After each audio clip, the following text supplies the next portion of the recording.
ധ്യാൻ 2.0 ആണോ ഇപ്പോ? അങ്ങനെ ഒന്നും പറഞ്ഞ് എന്നെ സൈഡാക്കാൻ നോക്കണ്ട. ഇനി എന്താണ് ചെയ്യാൻ ആഗ്രഹം? ദാദാസാഹിബ് ഫാൽക്കെ. ഓടുകുതിര ഞാൻ ചെറിയൊരു 5-6 ദിവസം ഇതുള്ളൂ. അൽത്താഫിനോട് ഷൂട്ട് കഴിഞ്ഞപ്പോൾ എന്നോട് പറഞ്ഞ അളിയ നന്നായി ചെയ്യുന്നുണ്ട്, അളിയന് നന്നായി നല്ല സിനിമകളൊക്കെ ചെയ്തുകൂടെ എന്നൊക്കെ. ഇന്നത്തെ ബെസ്റ്റ് ആൾക്കാർ അത് പറയണ്ടേ എടുത്ത് വർക്കിംഗ് വിത്ത് ദീസ് ഗൈസ്. വീണ്ടും ഒരു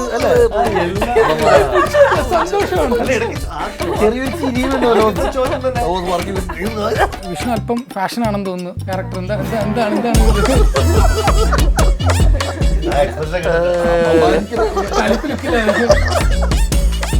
അതൊക്കെ വേറെ ഫാൻസാണ്, അവനൊന്നും തിയേറ്ററിൽ വരില്ലെന്ന്. ഇവരൊക്കെ എവിടെയാണ്? ഇനിയും വളരാൻ ഇനി അവനെ മതി, അവൻ വളർന്നത്. ഇതിൽ കൂടുതൽ അവനെ വളരാൻ അനുവദിച്ചുകൂടാ. അങ്ങനൊരു ക്യാരക്ടർ കിട്ടുക എന്ന് പറയുന്നത് വലിയ കാര്യം. പിന്നെ അടുത്ത വർഷം ചെയ്യുന്നുണ്ട് വലിയ സിനിമ, ബ്രഹ്മാണ്ഡ സിനിമയാണ്. അപ്പൊ അത് ഞാനിനി പറഞ്ഞു എന്ന് പറഞ്ഞിട്ട് പിന്നെ ഇതാക്കണ്ട. അതുകൊണ്ട് ഓൾറെഡി ഞാൻ അനൗൺസ് ചെയ്തിരിക്കുകയാണ്. കണ്ടന്റ് ഉണ്ടാക്കുന്നതും ഹാഷിർ ആയിക്കോട്ടെ അല്ലെങ്കിൽ അമീൻ ആയിക്കോട്ടെ, എന്നുവെച്ചാൽ ഭയങ്കര രസമാണ്. ഒന്നുമില്ലായ്മ എന്നൊക്കെ അവരുണ്ടാക്കുന്ന ചില സാധനങ്ങളുണ്ട്. പിന്നെ തൈരുണ്ടല്ലോ, കേടെടുത്തിട്ട് പുറത്ത് വെള്ളത്തിലിട്ടപ്പോൾ തണുപ്പ് മാറാൻ വേണ്ടി വെച്ചപ്പോൾ ഞാൻ പറഞ്ഞത് കേടായിപ്പോൾ. അത് ഓൾറെഡി കേടാണല്ലോ. ഫാമിലി ബ്രാഞ്ച് ഇപ്പോഴാണല്ലോ ഭയങ്കര വൈറലാണ്. പക്ഷെ ഇവര് എത്രയോ കാലം മുമ്പേ എനിക്ക് അന്നേ എനിക്ക് ഭയങ്കര ഇഷ്ടമാണ്. ഭീഷ്മർ സിനിമയുടെ ടീമാണ് ഇന്ന് റിപ്പോർട്ടർ നമ്മുടെ ഒപ്പം ഉള്ളത്. നമസ്കാരം. നമസ്കാരം. ധ്യാൻ ചേട്ടാ, ഇപ്പോൾ ധ്യാൻ ചേട്ടൻ്റെ അവസാനത്തെ കുറച്ച് സിനിമകൾ എടുത്തു കഴിഞ്ഞാൽ ഇപ്പോൾ വർഷങ്ങൾക്ക് ശേഷം വള അല്ലെങ്കിൽ ഡിക്റ്റേറ്റീവ് ഉജ്ജ്വലൻ, ഈ ഓടും കുതിരയിലെ ചെറിയൊരു പോർഷൻ ആയെങ്കിൽ കൂടി വളരെ ഗംഭീര റോൾസാണ്, വളരെ ഗംഭീരമായിട്ട് പെർഫോം ചെയ്യുന്നു. ബബ്ബ പിന്നെ അപ്പോൾ അതിൻ്റെ ഈ ഒരു പുതിയൊരു ധ്യാനാണോ? ധ്യാൻ 2.0 ആണോ ഇപ്പോൾ? അല്ല, അങ്ങനെ ഒന്നും പറഞ്ഞ് എന്നെ സൈഡാക്കാൻ നോക്കണ്ട. എല്ലാം ചെയ്യും. അല്ല, ഈ പറഞ്ഞ ഈ വളയിൽ അല്പം നെഗറ്റീവ് ഷെയ്ഡുള്ള ക്യാരക്ടർ ആയിരുന്നല്ലോ, അപ്പോൾ എന്തും ചെയ്യാനുള്ള ഒരു ധ്യാനാണ്. അതാ ഞാൻ ചോദിച്ചു, പുതിയ വേർഷൻ ആണോ? ഞാൻ അന്ന് മുതലേ അങ്ങനെയായിരുന്നു. ഒരു ത്വര ഉണ്ടായിരുന്നു. അങ്ങനെയല്ല, ഇവരൊക്കെ നമ്മളെ ഏതെങ്കിലും രീതിയിൽ നമുക്ക് അറിയാവുന്നതും പരിചയമുള്ള. ഇപ്പം അൽത്താഫിൻ്റെ പടമാണ് ഓടുംകുതിര, ബബ്ബ നമ്മുടെ തന്നെ അസിസ്റ്റൻ്റാണ് ധനഞ്ജയ്, മോഹസിൻ്റെ പടമാണ് വള. അപ്പോൾ ഇവരൊക്കെ നമ്മളെ സുഹൃത്തുക്കളാണ്. അപ്പം ഇവരൊക്കെ വന്ന് നമ്മളൊരു സിനിമേൻ്റെ ഭാഗം വിളിക്കുമ്പോൾ നമ്മൾ ഹാപ്പി ആയിട്ട് അങ്ങ് പോകുക എന്നുള്ള. ഇതിപ്പോൾ ഭീഷ്മർ ആയിക്കോട്ടെ, വിജനങ്ങളുമായിട്ട് വർഷങ്ങളായിട്ടുള്ള ബന്ധവും പരിചയവും ഒക്കെയാണ്. അപ്പോൾ ഈ ഇൻഡസ്ട്രിയിൽ വളർന്ന് വലുതായ പന്തലിച്ച ആളാണല്ലോ ഞാൻ. അതെ, വിച്ചടിച്ചാണ്. വിഷ്ണുവിൻ്റെ ഫിലിമോഗ്രഫി നോക്കുമ്പോൾ ഈ പറഞ്ഞ പോലെ ഇതിനു മുമ്പ് പാൻ ഇന്ത്യൻ സംഭവം വന്നു, മാജിക് മഷ്റൂം, ഭീഷ്മർ, അടുത്ത ഡിസ്കോ വരുന്നു, പിന്നെ ഓട്ടംതുള്ളൽ വരുന്നു. ഒരു വർഷം തന്നെ ഇത്രയും റിലീസുകൾ വരികയാണ്. ഈ റിലീസുകളുടെ കാര്യത്തിൽ ധ്യാനിനെ വെട്ടിക്കാനുള്ള പരിപാടിയാണോ? നേരത്തെ പറഞ്ഞോളൂ, ഞാൻ ചെറിയൊരു ബ്രേക്ക് എടുക്കുക. അല്ല, അത് നേരത്തെ ചെയ്ത 1-2 പടം ഇറങ്ങാനുണ്ട്, അങ്ങനെ ഒരുമിച്ച് വന്നതാണ്. ഈ പറഞ്ഞ ഈ വിഷ്ണുൻ്റെ കാര്യം നോക്കുകയാണെങ്കിൽ ഇപ്പോൾ ഒരു സാധാരണക്കാരൻ സിനിമയിൽ വരുമ്പോൾ ചെയ്യാൻ ആഗ്രഹിക്കുന്ന അല്ലെങ്കിൽ എല്ലാ കാര്യങ്ങളും വിഷ്ണു ചെയ്തു. ചൈൽഡ് ആർട്ടിസ്റ്റായിട്ട് വന്നു, സംവിധായകനായി, നടനായി, ഇപ്പോൾ ആ പാട്ടും പാടി. ഈ സിനിമയിലെല്ലാം നേടി എന്ന് തോന്നുന്നുണ്ടോ? മീൻസ് ആഗ്രഹിച്ചെല്ലാം നേടിയെന്ന്? അങ്ങനെ എന്ത് നേടിയെന്ന് ഇല്ല, നമ്മൾ തുടങ്ങിയിട്ടുള്ളൂ. ഇനി എന്താണ് ചെയ്യാൻ ആഗ്രഹം? ദാദാസാഹിബ് ഫാൽക്കെ.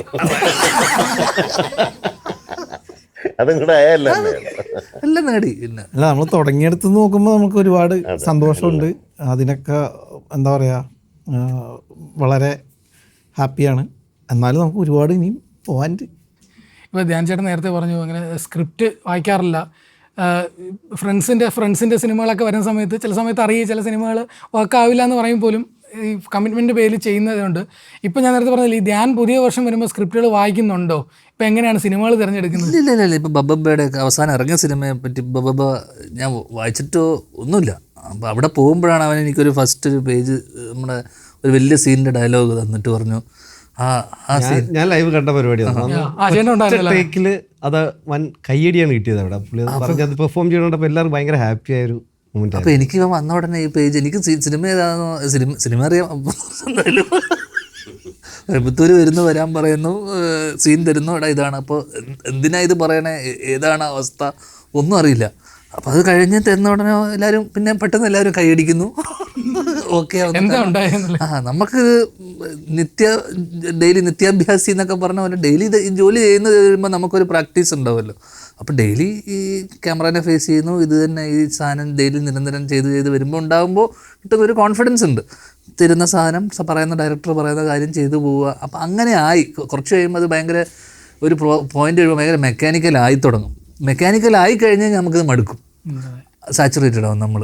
അപ്പോൾ അങ്ങനെ ഒരു അവസ്ഥ എത്തിയപ്പോഴാണ് ഞാൻ നേരത്തെ പറഞ്ഞൊരു ചെറിയ ബ്രേക്ക് എടുക്കാം. കാരണം നമുക്ക് പിന്നെ സാച്ചുറേഷൻ എത്തിക്കഴിഞ്ഞ് കഴിഞ്ഞാൽ പിന്നെ നമുക്ക് ആ സമയത്താണ് ആക്ച്വലി കുറേ ആൾക്കാർ എന്നെ വിളിച്ചിട്ട് പറഞ്ഞത് നന്നാവുന്നുണ്ടെന്ന് പറഞ്ഞു.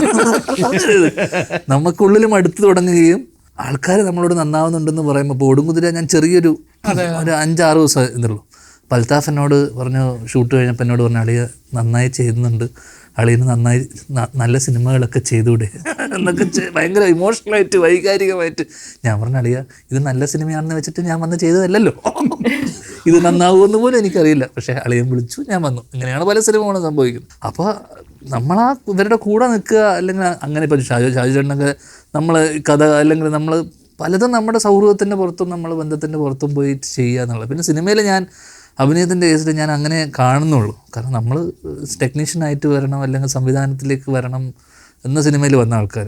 അപ്പോൾ അതുകൊണ്ട് ഇതങ്ങനെ പോട്ടെ, ഇത് സമാന്തര ഒരു പാരലൽ ഇൻഡസ്ട്രി ആയിട്ട് ഇതങ്ങ് പോട്ടെ. ചേട്ടാ ഇപ്പോൾ സിനിമയിൽ വന്നിട്ട് 31 വർഷത്തോളമായി. പല ലെജൻസിൻ്റെ കൂടെ അഭിനയിച്ചിട്ടുള്ള ഒരാളാണ്. ഇന്ന് ഇവരുടെ കൂടെ അഭിനയിക്കും എന്താണ് ഒരു എക്സ്പീരിയൻസ്? കോമഡി ഹ്യൂമറൊക്കെ കൈകാര്യം ചെയ്യും. ഇവര് ഞങ്ങളോട് അഭിനയിക്കുമ്പോൾ പുള്ളി അപമാന കിടപ്പില്ലേ ചെറിയ രീതിയിൽ അപമാനം. നല്ല ലെജൻസിനോട് ഇന്നത്തെ ബെസ്റ്റ് ആൾക്കാർ അത് പറയേണ്ട എടുത്ത് നമ്മളെ ബാക്കിയുള്ളതെല്ലാം നോക്കിക്കണ്ടുകൊണ്ട് അത്ഭുതത്തോടെ നോക്കിക്കാണല്ലേ. നമ്മളെ സൗഹൃദങ്ങളിൽ എപ്പോഴും ഇരിക്കുന്നത് നമുക്ക് ഏറ്റവും ഇഷ്ടം എന്ന് പറയുന്ന ഹീറോസ് നമ്മളുമായിട്ട് ഏറ്റവും കൂടുതൽ മിങ്കിൾ ചെയ്യുന്ന രീതിയിലായിരിക്കും. അപ്പോൾ ഇതിനകത്ത് എനിക്ക് തോന്നുന്നത് ഈ അടുത്ത കാലത്ത് ഏറ്റവും കൂടുതൽ അടുപ്പവും നമ്മളൊരു എന്താ പറയുക, നമ്മൾ പൊതുവേ അവരുടെ കാരവൺ അവരുടെ കാര്യങ്ങൾ അതിലൊന്നും നമ്മൾ അങ്ങനെയൊന്നും പോയിട്ട് അവർ ഡിസ്റ്റർബ് ചെയ്യുക സംസാരിക്കും, ഒരുപാട് തമാശകൾ പറയും, കാര്യങ്ങളൊക്കെ ചെയ്യുമെങ്കിലും ശരിക്കും പറഞ്ഞ ഒരു കുടുംബം പോലെ അത്രയും ഫ്രീഡം ധ്യാനിൻ്റെ കൂടെയൊക്കെ നമുക്കുണ്ടായിരുന്നു. അപ്പോൾ ആ ഫ്രീഡം നമ്മൾ മിസ്യൂസ് ചെയ്യാതെ നമ്മളെല്ലാവരും കൂടെ ഒരുമിച്ചങ്ങ് ഇരുന്ന് എല്ലാറ്റിനും ഒരുമിച്ച് ചെയ്യുമ്പോൾ അതിൻ്റെ ഒരു വൈബ് ഔട്ടാണ്. ഇതിപ്പോൾ അവന് ബുദ്ധിമുട്ടാകുമ്പോൾ അവൻ ഇറങ്ങിപ്പോവുക ചെയ്യുന്നു. ഞങ്ങളെന്തായാലും ഇറങ്ങില്ല. സത്യം. Ameera, so how was it working with these guys? വീണ്ടും ഒരു സന്തോഷമാണ്. അല്ല ഇടയ്ക്ക് ചെറിയൊരു ചിരിയുണ്ട് ചോദ്യം തന്നെ. I don't have many scenes with everyone. I don't have scenes with her at all. But it was great working with them because I'm not familiar to the language. So there were people helping me out. Entire team has helped me out with the language. I have learned the dialogues. Sir has taught me the dialogues, learning and everything. So it was very nice because everybody made me feel so comfortable that it didn't feel like I'm coming from other state and I'm working here. So it was a great experience. It was a set full with fun, happiness. There was no tension, there was no negativity. It was all fun. It was all about food also. Since I'm a foodie, I've been only eating on the set. Since we had a lot of night scenes in the entire movie, I think, okay, it's a one night story. I can't reveal much, but then there was times where we had to shoot the entire night. So to, be able to work, I used to eat a lot. So I've been loving Kerala food. I've been loving to. What's your favorite? Munch. What's your favorite food? You know that that dish I had a lot of times where which has banana and puttum. Yeah. പോസ്റ്ററിലൊക്കെ കാണുന്ന സമയത്ത് ഒരു ധ്യാൻ ചേട്ടൻ ഒരു പക്ക ഒരു നാടൻ look മുണ്ടൊക്കെ കൊടുത്ത്, വിഷ്ണു അല്പം fashion ആണെന്ന് തോന്നുന്നു. ക്യാരക്ടർ എന്താണ് ഇതിൽ? ആ എക്സ്പ്രഷൻ കണ്ടിട്ടാണ് കലിപ്പ് ലുക്കില്ലാതെ ഒരു എക്സ്പ്രഷനിൽ മാസ്റ്ററാണ്. അത് മറ്റേ ഷർട്ട് തുറന്നിട്ടുണ്ടല്ലേ. കൂട്ടത്തിൽ ഒരാളുണ്ട് കേട്ടോ, ഉണ്ണിലാലും കൂടെ ഉണ്ട് നമ്മുടെ കൂട്ടത്തില്. അതെ ഇന്ദ്രൻ സേട്ടനൊക്കെ, ഇന്ദ്രൻ സേട്ടൻ, മിനിത്തട്ടില്, ഒരുപാട് ആർട്ടിസ്റ്റുള്ള ജയൻ ചേർത്തല, സോഹൻലാല്. ഇപ്പൊ സിനിമയുടെ ഒരു ജോണർ എന്താണ്? ഫുൾ ഹ്യൂമർ പടമാണോ അതോ എഴുതി വെച്ചിട്ടുണ്ടല്ലോ ഒരു യാത്രയാണ് ആക്ച്വലി. ഒരുപാട് ജോണറുകളുടെ മിക്സ് ആണ്. ഒരു ഹ്യൂമർ മിക്സ് ചെയ്തുകൊണ്ടുള്ള ഒരു യാത്രയാണ്. ബേസിക്കലി ഹ്യൂമർ തന്നെയാണ്. ഫണ്ണാണ്. ഫണ്ണാണ് I പരിപാടി. think everybody can go and watch. Even the kids can go Family and watch. audience. Like, yeah, it's a very fun movie. Dhyan ചേട്ടന്റെ ഫാമിലി ഓഡിയൻസ് എല്ലാവരും തിയേറ്ററിലേക്ക് വരുമെന്നാണ് വിശ്വസിക്കുന്നത് അല്ലേ? അങ്ങനെയല്ല, ആരെങ്കിലൊക്കെ വന്നാലല്ലാവരും കുത്തി സംസാരിക്കുന്നവർ ഈ വന്നപ്പോ മുതൽ തന്നെ വന്നാ സന്തോഷം വരട്ടെ. അല്ല, ഈ ഇടയ്ക്ക് വിനീത് ഏട്ടൻ ട്രിവാൻഡ്രത്ത് ഒരു കോൺസേർട്ടിന് പോയ സമയത്ത് ഈ ഇവിടെ ഇത്ര പേര് ധ്യാൻ ഫാൻസ് ഉണ്ടെന്ന് ഇപ്പോൾ ഭയങ്കര കൈയടിയും ഭയങ്കര ബഹളമായിരുന്നു. ഇതൊക്കെ വേറെ ഫാൻസാണ്, അവരൊന്നും തിയേറ്ററിൽ വരില്ലെന്ന്. ഇവരൊക്കെ എവിടെയാണ്? ഇതൊക്കെ വേറെ തരത്തിലെ ഫാൻസ്, അത് വേറെ വേൾഡ്. ഇത് ഈ കളങ്കാവിലും അല്ലെങ്കിൽ DSRയിലൊക്കെ ഇപ്പോൾ പ്രേക്ഷകർ ജിബിൻ ചേട്ടൻ്റെ പെർഫോമൻസ് കണ്ട് കൈയടിച്ചു. മെയിൻ പിവറ്റൽ റോളാണ് ചെയ്തത്. അപ്പോൾ ഇനി വരുന്ന സിനിമകളിലും ഇപ്പോൾ പ്രേക്ഷകർ കാണുന്ന സമയത്ത് ഇദ്ദേഹം നല്ല പെർഫോമറാണ്, തെളിയിച്ച ആളാണ്, ഇദ്ദേഹം എന്തെങ്കിലും ഒരു മാജിക് കാണിക്കുക എന്നുള്ളൊരു എക്സ്പെക്ടേഷൻ ഉണ്ടായിരിക്കുമല്ലോ. മുതുകാടിൻ്റെ അടുത്ത് 3 ദിവസം പോയി. അല്ല, ഇത് ഞാൻ ആക്ച്വലി ഭീഷ്മർ ഇതിനൊക്കെ മുന്നേ ചെയ്ത സിനിമയാണ്. ഈ DSRയ്ക്കും കളങ്കാവലിനൊക്കെ മുന്നേ ഷൂട്ട് ചെയ്തതാണിത്. ഓക്കെ. അല്ലല്ല അല്ലല്ലല്ല, അല്ലേ? അല്ല, റിലീസ്. ശരിയാ. അതിനിടയ്ക്കുള്ള ആ ഗ്യാപ്പിന് രക്ഷപ്പെടാനുള്ള ശ്രമം അല്ലല്ല എനിക്ക് റിലീസിന്റെ കേസാണ് ഞാൻ പറഞ്ഞത്. ഇയാൾ ഇത് ഓക്കെ. അല്ല, എനിക്കറിയില്ല. ഇനിയിപ്പം അടുത്ത പടവും കുറച്ച് ഞാൻ പറഞ്ഞു. അല്ല, അടുത്ത ചെയ്യാൻ പോകുന്ന പടം ഒരു നല്ല സീരിയസ് ക്യാരക്ടറാണ് ചെയ്യുന്നത്. ചെയ്യാൻ പോകുന്ന കുറേ സിനിമകൾ, ഒന്നല്ല കുറേ സിനിമകൾ. അല്ല, അടുത്തൊരു സ്പെഷ്യലാണ്, ഒരു പടമാണ്. കഴിഞ്ഞ 2 സിനിമകൾ ഇപ്പോൾ കളങ്കാവിലും DSRയൊക്കെ ചെയ്തെല്ലാം കുറച്ച് സീരിയസ് റോളായിരുന്നല്ലോ. ഇതിലെങ്ങനെയാണ് ഇതിലെ ക്യാരക്ടർ? ഇവരെ കൂടെ ഒരു ക്യാരക്ടർ അത്രേ ഉള്ളൂ. അല്ല, അത് സസ്പെൻസ് ആണോ? എനിക്ക് വയ്യേ. ഇല്ല, കുഴപ്പമില്ല. ഒരു രസകരമായ ക്യാരക്ടറാണ്. ഇതുവരെയ്ക്ക് ഞാൻ അങ്ങനെ ഒരു സംഭവം ചെയ്തിട്ടില്ല. ഹ്യൂമർ എലമെന്റ് ഒക്കെ ഉള്ള ക്യാരക്ടർ തന്നെയാണോ? അത് കണ്ടിട്ട് അത് കാണുമ്പോൾ അറിയാം ഹ്യൂമർ ആണോ എന്താണെന്ന്. ഞാൻ ചേട്ടാ, ഇപ്പോൾ ഒരു മൊത്തത്തിലുള്ളൊരു ട്രെൻഡാണല്ലോ ഈ പാൻ ഇന്ത്യൻ ട്രെൻഡ് എന്ന് പറയുന്നത്. മലയാളത്തിൽ മാത്രം ഒതുങ്ങി നിൽക്കാതെ തമിഴിലേക്കും തെലുങ്കിലേക്കും കടന്ന് ഒരു പാൻ ഇന്ത്യൻ സ്റ്റാർ ആവാനുള്ള ആഗ്രഹമുണ്ടോ ഏതെങ്കിലും ഒരു ഘട്ടത്തിൽ? ഇനി അടുത്ത തമിഴല്ലേ? തമിഴ് ഓൾറെഡി ചെയ്തു 2 ഒക്കെ വരും. ആരും അറിയില്ലെന്ന് മാത്രം. അല്ല, അതൊക്കെ ഞാനിപ്പം ഇനി പ്രൊഡക്ഷനും ഡയറക്ഷനൊക്കെ ഉള്ളു. കുറച്ച് കാലം ഒരു ചെറിയ ബ്രേക്ക് എടുക്കുക. ഒരു 3-4-5 മാസം കഴിഞ്ഞ് ഞാൻ അങ്ങനെ കുറച്ച് പടം കൂടെ ഉണ്ട്, അത് കഴിഞ്ഞ് അങ്ങ് നിർത്താം. 4 മാസം വിഷ്ണു. അല്ല, ആ സമയത്ത് വിഷ്ണു സ്കോർ ചെയ്യാനുള്ള വിഷ്ണു ആണ് എൻ്റെ മുന്നോട്ട് എൻ്റെ മറ്റേ ടോർച്ച് കൊണ്ട് ഓടൂല. ദീപശിയൊക്കെ കൈമാറി. ദീപശിക കാരണം ഈ പാൻറ്റിന്ന് കാരണം ചോദിക്കാന്ന് വെച്ചാലേ, ഇപ്പം നിങ്ങളുടെ സുഹൃത്ത് ബേസിൽ ജോസഫ് പുള്ളി അവിടെ ചെന്ന് ബോളിവുഡിനെ മൊത്തം കയ്യിലെടുത്തിരിക്കുന്നു. വിക്കി കൗശലുമായിട്ടൊക്കെ ഫോട്ടോ ഇടുന്നു. വിക്കി കൗശൽ ബേസിലിനെ പൊക്കി പറയുന്നു ഹോളിവുഡ് റിപ്പോർട്ടറിൻ്റെ ഇവന്റിൽ. സഞ്ജുവിൻ്റെ മാച്ച് കാണാൻ പോകുന്നു, ഇന്ത്യയുടെ മാച്ച് കാണാൻ പോയി, അവിടെ നിന്ന് റീലെടുത്ത് വൈറലാവുന്നു. ഇത് ട്രെൻഡ് ആവുന്നു പാൻ ഇന്ത്യൻ ലെവലില്. ഇനിയും വളരാൻ ഇനി അവന് മതി, അവൻ വളർന്നത്. ഇതിൽ കൂടുതൽ അവനെ വളരാൻ അനുവദിച്ചുകൂടാ. പക്ഷെ അല്ല, നമ്മൾ അവൻ്റെ ആ സിനിമയുണ്ടല്ലോ പൊന്മാൻ ഇപ്പോൾ എനിക്ക് അതിന് മുന്നേ ഒരു പ്രീവിയസ് ഒരു പടം വന്നാൽ ഇമ്മീഡിയറ്റ് വന്നത് കൊണ്ട് തന്നെ എനിക്ക് തോന്നുന്നു 2 ആഴ്ച ഗ്യാപ്പിൽ പ്രാവൻകൂടിനെ ഫോളോ ചെയ്തിട്ടാണ് വന്നത്. അല്ല, പ്രാവൻകൂടിനെ ഫോളോ ചെയ്തിട്ടാണ് വന്നത്. അപ്പോൾ എനിക്ക് തോന്നുന്നു ചെറിയ ഗ്യാപ്പ് 2 ആഴ്ച ഗ്യാപ്പിൽ ആ പടം വന്നത്. അപ്പോൾ എനിക്ക് തോന്നുന്നു അന്ന് അത് തിയേറ്ററിൽ എത്രത്തോളം സെലിബ്രേറ്റ് ചെയ്തൊന്ന്.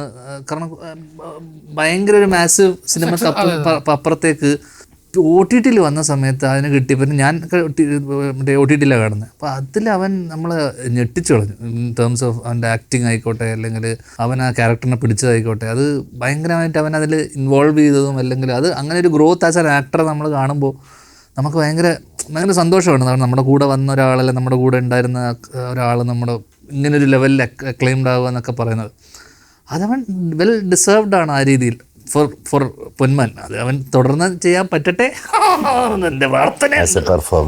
പെർഫോമർ ഇപ്പൊ അല്ലു അർജുന്റെ സഹോദരന്റെ കല്യാണത്തിനൊക്കെ പോയിട്ടപ്പോ അല്ലു അർജുനായിട്ടൊക്കെ പടം ഉണ്ടെന്നൊക്കെ പറയുന്ന കേട്ടോ. എന്തെങ്കിലുമൊക്കെ പറഞ്ഞു. അതൊക്കെ അറിയാം, പക്ഷേ അത് പറഞ്ഞിട്ട് വേണം.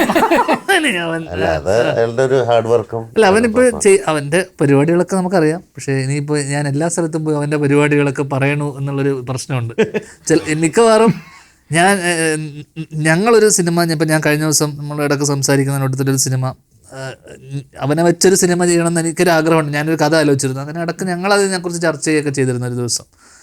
ആസ് എൻ ആക്ടർ അവൻ ഭയങ്കരമായിട്ട് ഇവോൾവ് ചെയ്ത് കണ്ടപ്പോൾ ഭയങ്കര സന്തോഷം തോന്നി. ഈ പറഞ്ഞ ഈ വർഷം സ്റ്റേറ്റ് അവാർഡിൽ ചിലപ്പോൾ ബേസിലിന് കിട്ടുമെന്നൊക്കെയാണ് പലരും പറയുന്നത്. എന്താണ് ധ്യാൻ ചേട്ടൻ്റെ ഒരു അല്ല, കഴിഞ്ഞ വർഷത്തെ ബാക്കിയുള്ള പടങ്ങൾ ഏതൊക്കെയാണെന്നുള്ളത് നമുക്ക് ഏതൊക്കെയാ കഴിഞ്ഞ വർഷത്തെ ഏറ്റവും ടോപ്പ് പെർഫോമൻസിൽ ഏറ്റവും മുന്നിൽ നിൽക്കുന്നത് പൊന്മാൻ. ഡെഫിനറ്റ്ലി പൊന്മാൻ ഒരു എന്താ പറയുക, നമുക്കൊക്കെ എന്താ പറയണ്ടേ, ഭയങ്കര ഒരു അവൻ ആ ക്യാരക്ടർ പിടിച്ചതും അല്ലെങ്കിൽ അവനത് ചെയ്തതും നമുക്ക് ഭയങ്കര അങ്ങനെ ഒരു ക്യാരക്ടർ കിട്ടുക എന്ന് പറയുന്നത് തന്നെ ഭയങ്കര ഒരു വലിയ കാര്യം.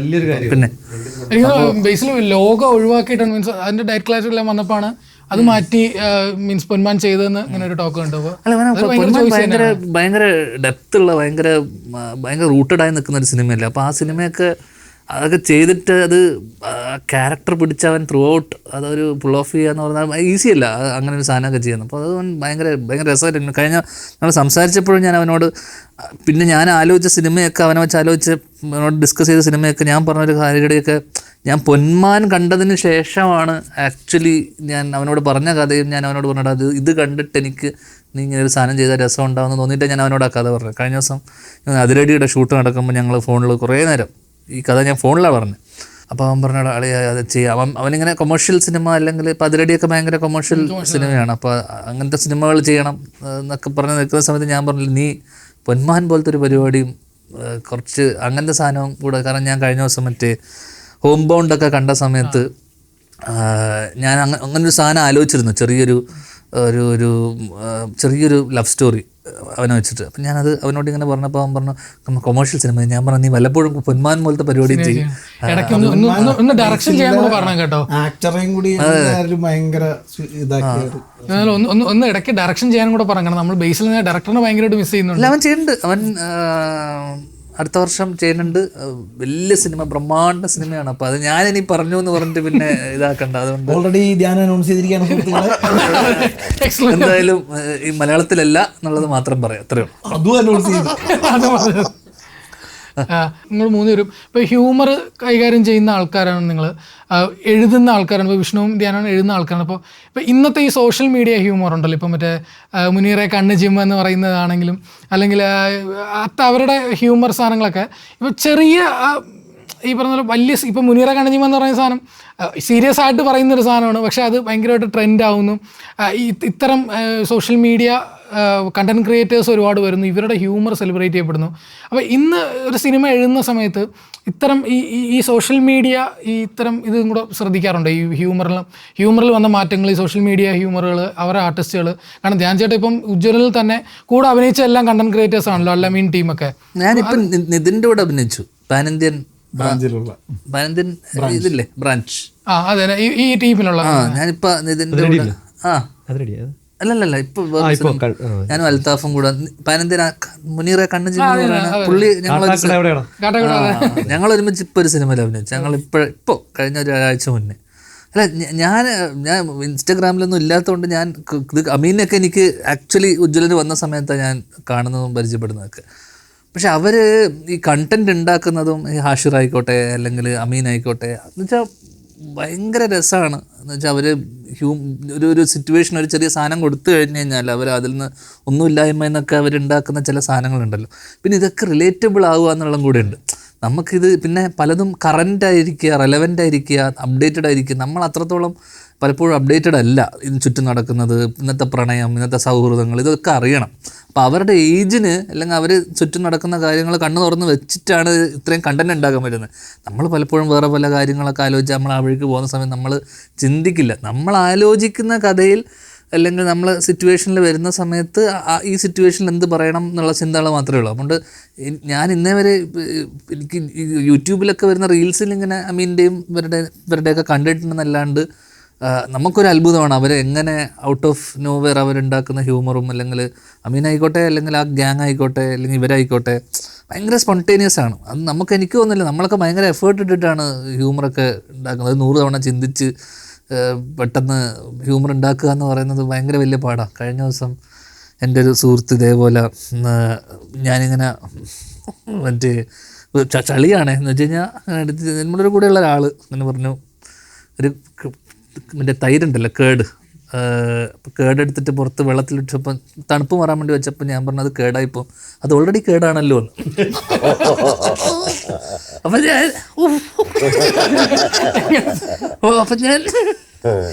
അപ്പം ഞാൻ വെച്ചാൽ അതൊക്കെ ചില സാധനങ്ങൾ ഞാൻ അവനെ പിടിച്ച് അടിക്കണമെന്നുണ്ട് എനിക്ക്. ചില ഹ്യൂമർ നമുക്ക് പുതിയ കൈൻഡ് ഓഫ് ഹ്യൂമറാണ് അത്. അല്ല അതെന്ന് പറഞ്ഞാൽ ടൈം ഫ്രെയിമിലേക്ക് വേണ്ടി ആലോചിക്കുമ്പോഴാണ് കുഴപ്പമാണ്. ഇപ്പൊ ഒരു 2 മണിക്കൂറിന് സിനിമയ്ക്ക് ആലോചിക്കുന്ന പോലെ അല്ല നമ്മളൊരു പെട്ടെന്ന് റീല് 10 മിനിറ്റിന്റെ ഒരു പരിപാടി. മാത്രമല്ല ഏറ്റവും കൂടുതൽ ഹ്യൂമറുകൾ നമ്മൾ കണ്ട് സോഷ്യൽ മീഡിയയിലൂടെ അല്ലാതെ TV പ്രോഗ്രാം കണ്ടിട്ടാണ് നമ്മൾ സിനിമയ്ക്ക് തിയേറ്ററിൽ പോകുന്നത്. അപ്പോൾ ഒരു ചെറിയ ഹ്യൂമറൊന്നും അത്ര പെട്ടെന്ന് ചിരിക്കുന്നത് അത് കറക്റ്റ് ആവണം. അല്ല സോഷ്യൽ മീഡിയയിൽ പിന്നെ ഈ പൊളിറ്റിക്സോ കാര്യമൊന്നും ഇല്ലല്ലോ, നമുക്ക് ഏത് ഹ്യൂമർ ഉണ്ടാക്കി. അപ്പോൾ നമ്മുടെ സിനിമയിൽ ഒരു സാധനം ഒരു ചെറുത് വെച്ചാണെങ്കിൽ ഇതുപോലെ സോഷ്യൽ മീഡിയയിൽ പോലെ എടുത്ത് പ്രയോഗിക്കാനും പറ്റില്ല. വളരെ ചെറിയ ടൈമിൽ പറയാം, അല്ലാതെ ഒരു മുഴുനീള സിനിമയിൽ. പിന്നെന്ന് വെച്ചാൽ നമ്മളിപ്പോൾ ആലോചിക്കുമ്പോൾ ഇപ്പോൾ ഞാനിപ്പോൾ അടുത്ത് ആലോചിക്കുന്ന സിനിമ ആയിക്കോട്ടെ, അല്ലെങ്കിൽ നിവിൻ അജു കോമ്പിനേഷനിലൊരു അല്ലെങ്കിൽ ആലോചിക്കുന്ന ഒരു സിനിമയൊക്കെ എന്ന് വെച്ചാൽ ഇവരെ വെച്ചിട്ടാണല്ലോ നമ്മൾ ആലോചിക്കുക.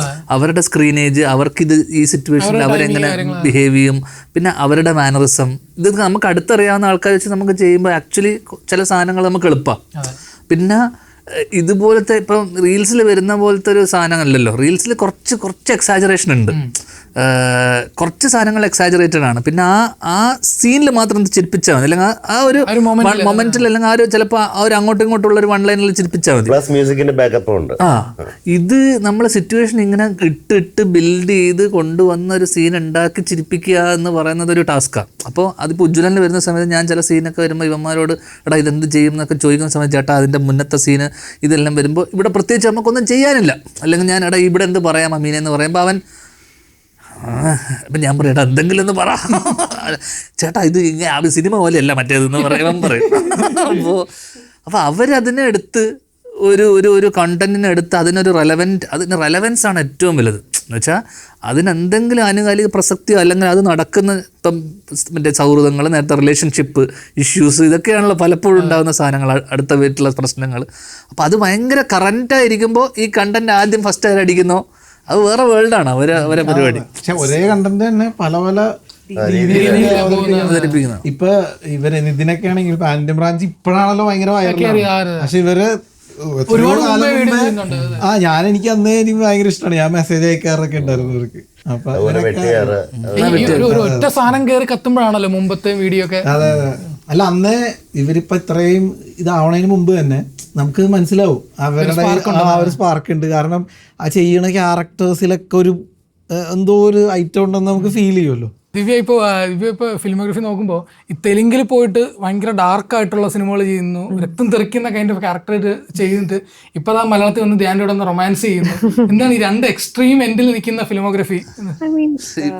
ഇവിടെ ഡാർക്ക് തന്നെയാണ്. എൻ്റെ കൂടെ റൊമാൻസ് ചെയ്യുന്നത് വേറൊരു ഡാർക്കാണ്. ഇവിടെ ആക്ച്വലി രക്തം തെറിക്കുന്നില്ലെന്നേ ഉള്ളൂ. സത്യം, ഉള്ളിൻ്റെ ഉള്ളിൽ ഡാർക്കാണ്. അല്ല like I am getting roles, അങ്ങനത്തെ റോൾസ് അവിടെ കിട്ടുന്നു. ഇങ്ങനത്തെ റോൾസ് ഇവിടെ I mean I am open to do അങ്ങനത്തെ ക്യാരക്ടേഴ്സ്. പക്ഷെ നമ്മള് ഡിഫറെന്റ് ക്യാരക്ടേഴ്സ് ചെയ്യാനല്ലേ നമ്മൾ ആക്ടർ ആവുന്നത് അല്ലേ? എനിക്ക് ഞാൻ എന്റെ കാര്യം പറഞ്ഞു. പക്ഷെ സാധാരണ പൊതുവെ അങ്ങനെയല്ലേ ആക്ടേഴ്സ് ആവുന്നത്, നമുക്ക് പല ക്യാരക്ടേഴ്സ് ചെയ്യാനും ലൈക്ക് ആ ചെയ്യാനായിട്ടല്ലേ. അപ്പം നമുക്ക് എവിടെയാണോ ഓപ്പർച്യൂണിറ്റി, നമ്മളെ എവിടെയാണോ ആവശ്യം as an actor, where we respect, where we need, അവിടെ നമുക്ക് ഓപ്പർച്യൂണിറ്റി എവിടെയാണ് വരുന്നത് അവിടെ പോയി നമുക്ക് പെർഫോം ചെയ്യാം, അത്ര തന്നെ. ഭീഷ്മറിൽ എന്താണ് ക്യാരക്ടറിനെ കുറിച്ച് നമുക്ക് പറയാൻ പറ്റുന്നത്? നല്ലൊരു അഗ്രഹാരത്തില് വളർന്ന ഒരു കുട്ടി. ഒട്ടും ഡാർക്കല്ല. കുട്ടിയെ കുറിച്ച് പറഞ്ഞില്ല, അഗ്രഹാരം നല്ലൊരു വെരി ഡിഫറെന്റ് ഒരു ക്യാരക്ടർ ആയിരുന്നു. ഞാൻ ഒരു ബ്രാഹ്മൺ ഒരു ബ്രാഹ്മൺ റോൾ അങ്ങനത്തെ ഞാൻ ചെയ്തിട്ടില്ല. അതായത് രാവിലെ കോലം വരയ്ക്കുന്നത് ഒക്കെ ആദ്യത്തെ അത് നമ്മൾ തമ്മിലുള്ള സോങ്സ് എല്ലാം നല്ലതാ. അത് ഒബ്വിയസ്ലി ഈസ്റ്റ് കോസ്റ്റ് വിജയൻ സാറിന്റെ ഫിലിം ആകുമ്പോൾ സോങ്സ് എന്തായാലും ഇറ്റ് വിൽ സ്റ്റാൻഡ് ഔട്ട്. അപ്പം അങ്ങനെ ഒരു അതിപ്പോ I don't know if I can reveal lot about my character അല്ലേ.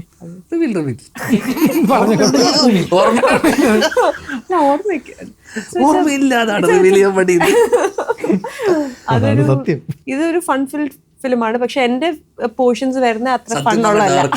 അതെ, നിങ്ങളെല്ലാരും ഈ പറയുന്ന പോലെ കൂട്ടമായിട്ടൊരു തമാശയൊക്കെ പറയുന്ന സമയത്ത് അമേര എങ്ങനെയാണ് അത് മനസ്സിലാക്കി കൊടുക്കുന്നതൊക്കെ എങ്ങനെയാണ്?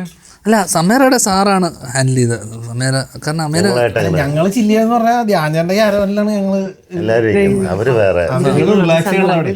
ഞങ്ങൾ ആക്ച്വലി നേരിട്ട് കൂടുതൽ കാണുന്നത് ഇപ്പോഴാണ്.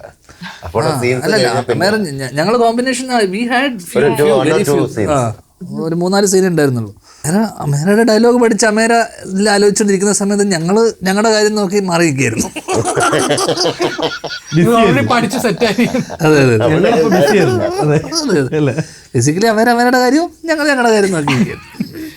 വിഷ്ണു, ഇപ്പോൾ മലയാളത്തിൽ പല കാലങ്ങളിൽ പല കോമ്പിനേഷൻസ് വന്നിട്ടുണ്ടല്ലോ. ഇപ്പോൾ ലാലേട്ടൻ ജഗതി ചേട്ടൻ, ലാലേട്ടൻ മുകേഷ്, പിന്നെ ഇവിൻ അജു. ഇപ്പോൾ ഈ സിനിമയ്ക്ക് ശേഷം ഈ ധ്യാൻ വിഷ്ണു കോമ്പിനേഷൻ വീണ്ടും ആദ്യത്തെ സംഭവിച്ചു. നല്ല രസമായിരുന്നു വർക്ക് ചെയ്യാൻ. അപ്പൊ ഇനിയും അങ്ങനെ സംഭവിക്കട്ടെ. ധ്യാൻ്റെ കൂടെ ഭയങ്കര രസമാണ്. ആക്ച്വലി അതല്ല, നമ്മൾ പൊതുവേ നമുക്ക് പണ്ടത്തെ കാലത്ത് ഞാൻ പറയുകയാണെങ്കിൽ എക്സ്പീരിയൻസ് വെച്ച് 94 എൻ്റെ ആദ്യത്തെ സിനിമ ഷൂട്ട്. അപ്പോൾ ആ സമയത്ത് 95 റിലീസ് ചെയ്യുന്നത്. അന്ന് കാലത്ത് കാരവണൊന്നും ഇല്ലാത്തൊരു കാലം ഉണ്ടായിരുന്നു. നമ്മൾ ആക്ച്വലി കാരവൺ ഉണ്ടായിട്ട് നമുക്ക് ആ കാലഘട്ടത്തിലേക്ക് നമുക്ക് എൻ്റെ ഓർമ്മയിൽ കൂടുതൽ ഉണ്ടാകുന്നത്. കാരണം എന്ന് വെച്ചാൽ എനിക്ക് വിഷ്ണു എല്ലായ്പ്പോഴും വന്നപ്പോഴൊക്കെ കാരവൺ എല്ലാവരും വന്നപ്പോൾ അതുണ്ടായിട്ടുണ്ടാകും. അന്ന് കസാരയിട്ട് നമ്മൾ റൗണ്ടിൽ നിന്ന് സംസാരിക്കുകയായിരുന്നു. ആ ഒരു ഫീൽ തോന്നി നമ്മൾ ഈ പടത്തില്ല. കാരവണിനകത്തായിരുന്നു, പക്ഷെ ഞങ്ങളെല്ലാവരും ഒരുമിച്ച് ഭക്ഷണം കഴിച്ച് ഒരുമിച്ച് ഇത് ചെയ്ത് അവിടെ അങ്ങനെ ഒരു റെസ്ട്രിക്ഷൻസും ഇല്ല. നമുക്കൊരു ഭയങ്കര ഹാപ്പി ആവുന്നത്. അന്ന് അങ്ങനെയാണ് നമ്മൾ അഭിനയിക്കുമ്പോൾ സമയത്ത് അതുവരെ തമാശകൾ പറഞ്ഞുകൊണ്ടിരുന്ന അവിടെ നിന്നാണ് നമ്മൾ എല്ലാവരും ഒരുമിച്ച് അങ്ങോട്ട് പോകുന്നത്. അപ്പോൾ ആ ഒരു വൈബ് ഉണ്ടാവും. ഡയലോഗ്സ് ഇറങ്ങി പോവാൻ തന്നെ മനസ്സ് വരില്ല.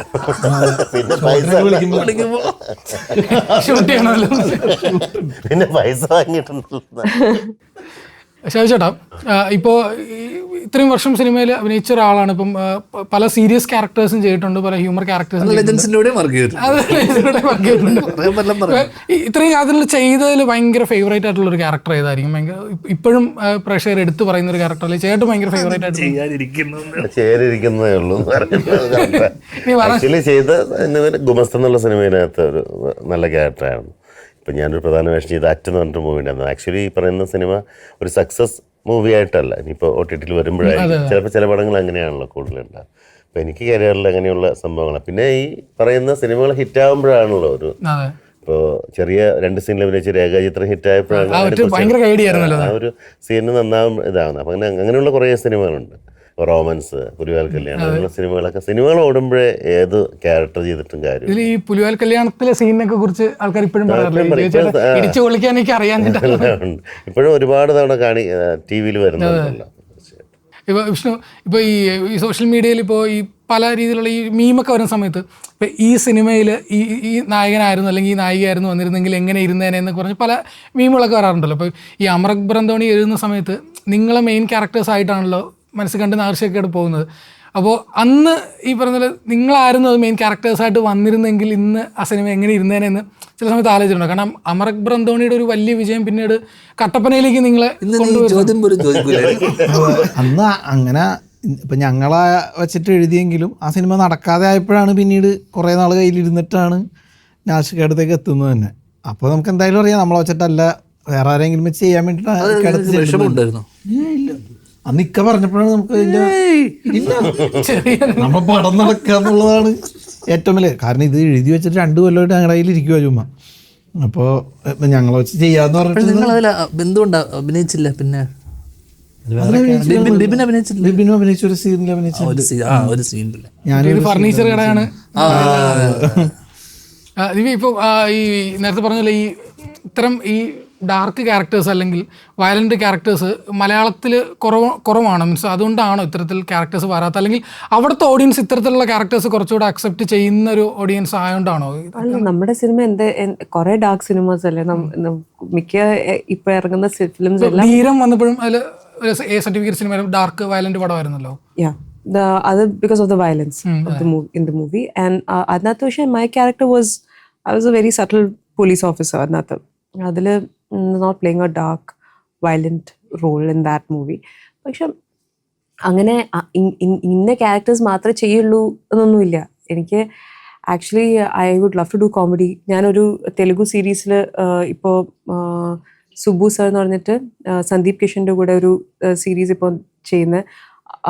അത് നമ്മൾ ഷൂട്ട് കഴിഞ്ഞു. അതിനകത്തൊരു കോമിക്കൽ ക്യാരക്ടറാണ്. So I would love to do comedy, I would love to do. പക്ഷെ നമുക്ക് വരുന്ന ക്യാരക്ടേഴ്സ് അല്ലേ നമുക്ക്, എനിക്ക് ഇവിടെ ഇരുന്ന് ഡിമാൻഡ് ചെയ്യാൻ പറ്റില്ല ഇന്ന ക്യാരക്ടർ വരുമ്പോൾ മാത്രമേ ഞാൻ ചെയ്യുള്ളൂ എന്ന് പറയാൻ പറ്റില്ലല്ലോ. So whatever comes to me I will.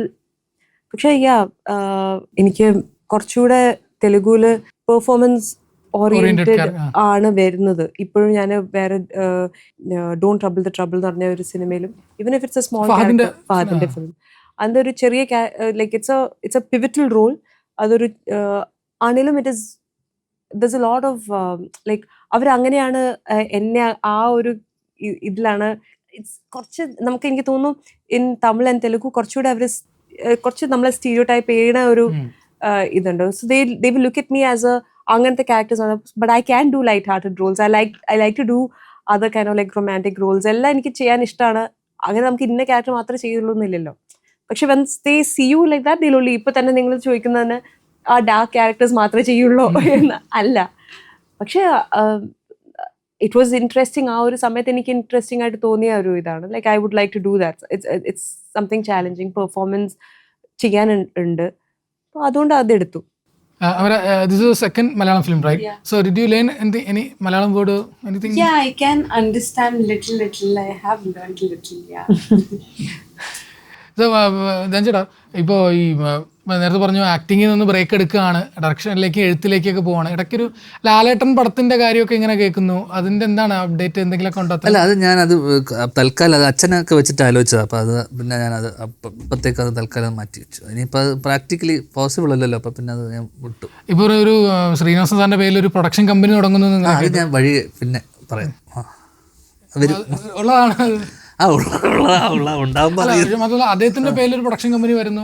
ഇല്ല, ഞാൻ അതിനെക്കുറിച്ച് ഇപ്പോൾ ഒന്നും പറയണില്ലടാ. അത് പിന്നെ എൻ്റെ ഇനി കുറേ കാര്യങ്ങളുണ്ട്, അത് നന്നായിട്ട് പറയാം. വിഷ്ണു, ഇനിയിപ്പോൾ അടുത്ത ഈ പറഞ്ഞില്ല അടുത്ത റിലീസൊക്കെ എങ്ങനെയാണ്? ഭീഷ്മറെ തുടർന്ന് വരുന്ന റിലീസുകളൊക്കെ ബാക്ക് ടു ബാക്ക് റിലീസുകൾ ഉണ്ടാവുമോ? ഇറങ്ങാനുണ്ട്, 2-3 പടങ്ങൾ ഇറങ്ങാനുണ്ട്. ഭീഷ്മറിൽ എന്താണ് പ്രതീക്ഷകൾ? എന്തൊക്കെയാണ്? ലുക്ക് നിൽക്കേണ്ട ഒരു ആക്ഷൻ സ്റ്റാറിലേക്കൊക്കെ ആരെയാണ് തുടക്കം മുതൽ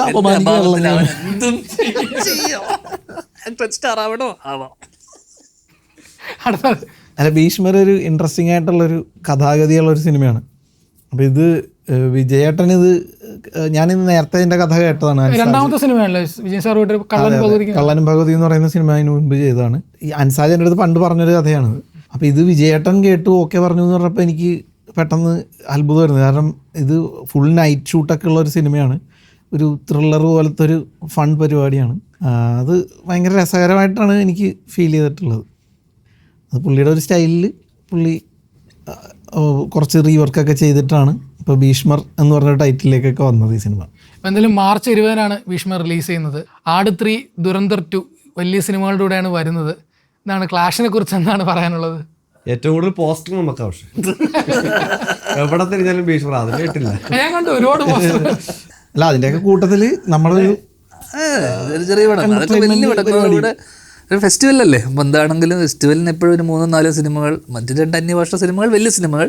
ഒരുപാട് പ്രതീക്ഷയോട് കൂടിയിട്ടല്ല ആ സിനിമകൾക്കൊക്കെ ഇത് ചെയ്യുന്നത്.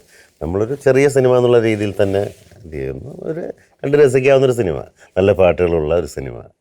എന്തായാലും സിനിമ വലിയ വിജയമാവട്ടെ. Thank you.